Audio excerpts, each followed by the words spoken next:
Well, and this is no judgment in any way, but they ran a crisis center up in Boyceville a couple of years I've ago. heard about that. And my thought was, if they want to walk away from that job that they're getting, only starting at 58 at the time maybe or something, let them go, because I'm sure there's people out there who'd love to be teachers, who would be willing to take their job. So I don't know, the union, basically, are they just bullying the school board, or who does the negotiating for us?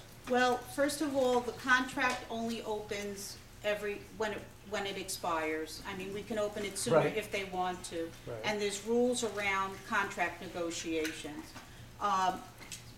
So the contract is now going to expire in June. Okay. We are in negotiations. There's things that I can't share. Sure. Because it would violate negotiations, Sure. and don't want to go down that path. But I think that the board is listening loud and clear to the community. But at the end of the day, the other piece of all this, and this is where there is a legislative action committee that's going on in the district, and Ann McGillicuddy, who's the board president, is in charge of, organizing the school boards across Ulster County. And you could call me or email me, and I'll get you the link, because we're looking for people to be active. We've met with Kevin Cahill. We've met with Steve Bonacek. They've been wonderful. What we're telling them is that we can't sustain the way things are going, and the tri-borough agreement, and we think we have wonderful teachers. This is like two separate issues. It has everything to do with it and really nothing to do with it. While we have some wonderful, we have confidence in our teachers, the reality is that the salaries are unsustainable for this district. Now, if they choose to work with us and we work with them and we can come to resolution, we can do things, but there's a limit on what we can do. For example, let's say we come to an impasse because we're pushing really hard, and they're just saying, well, maybe we'll do something here but not there. The reality is what comes into play is STEP. And STEP is a salary increase that they get for more experience. So every teacher, just like all of us, the more you're in your job, the more experienced you are. So automatically they go up in step every year. So if negotiations fail, their salaries still at least go up by step. So there's step, there's percentage, there's benefits that go into the whole thing. So it does make it hard, to stop this. And yet on the other hand, like I said, we're in support of our teachers, but financially it is a problem. I need to see a sense of community, okay? My friend told me, who teaches in the city of New York, doesn't matter what neighborhood you're in, you start at $41,000 in New York City. The cost of living is far greater there, and this thing got out of control, as you say, in the 80s, but nobody's made much of an effort to rein it in. And what's happened is it's gotten crazy to the point where people are threatened to lose their houses. When I say a sense of community, what does it profit some child to go to school for this so-called great education, to go home and have, if he's lucky enough to still have two parents who haven't gotten divorced because the money issues have driven them nuts already, what's more important, to have a friendly environment at home, or to have this, I think the teachers are supposedly going to teach whether they're getting paid $20,000 more than a New York City teacher's getting, or whether they're getting the same pay or whatever. But I think where it needs to start is right at the beginning.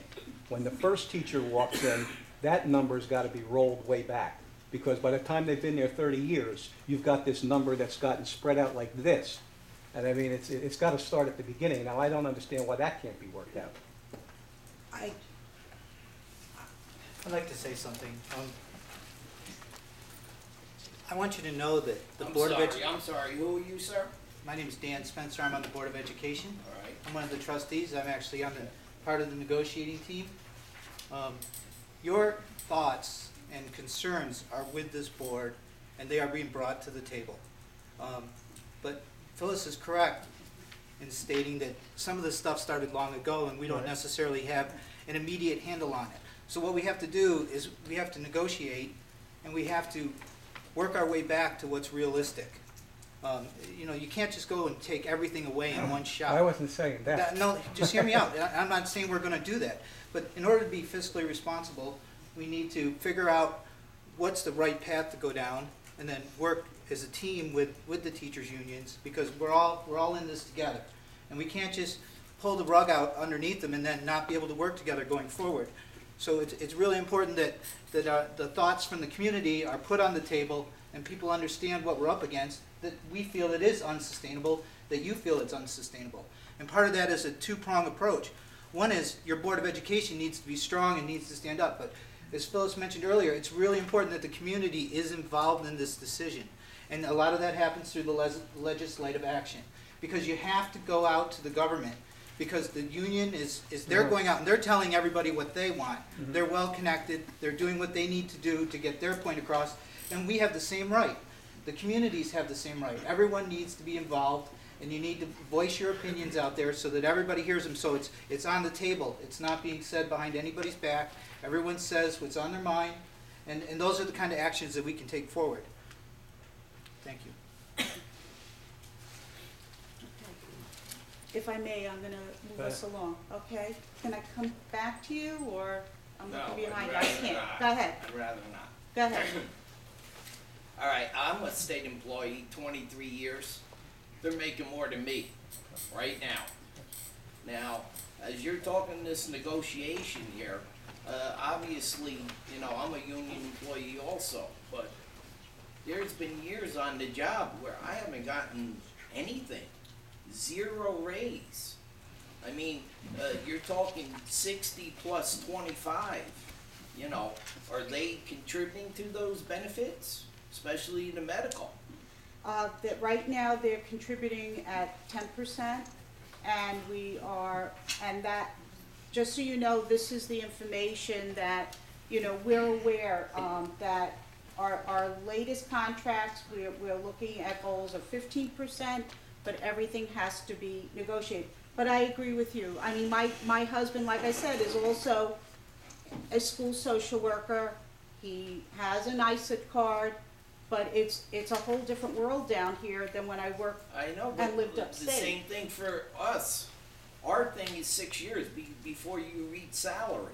I mean, you're coming in at 60,000. That's like, holy mackerel. That's why we're asking for That's a huge amount of money. That's why we're asking for assistance from the legislature, because there are some things that I don't think that we should be, you know, chasing them, because we're gonna be chasing them forever. Our thing is, these teachers, they're supposed to be local folks. They must know their salary to everyone else's. I mean, they're talking to our children. You know, what is our local percentage according to the other districts around here versus salary versus student aid? I mean, the figure you're giving me is like 75% of our budget here is going to the teachers. That's very typical across the state, that most budgets are mostly salary and, you know, staff and their benefits. That's true. Like I said, if you compare Ulster County to Greene County, you know, you would see a big difference right there. If you compare Ulster County to Delaware County, you would see a big difference. Ulster County, it was very surprising to me.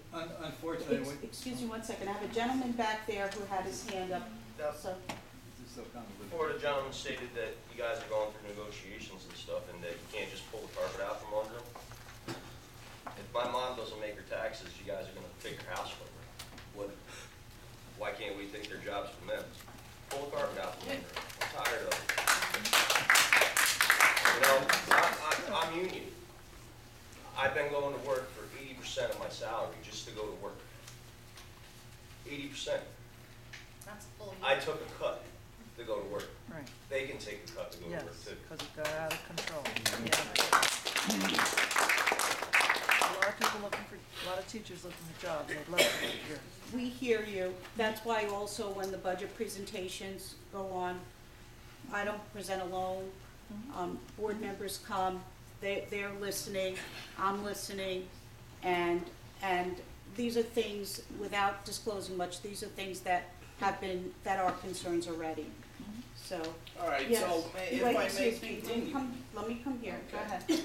I'm concerned, I was a former teacher, I taught for 32 and a half years in Arnold. And my concern is, we have a very shrinking population, adults and children.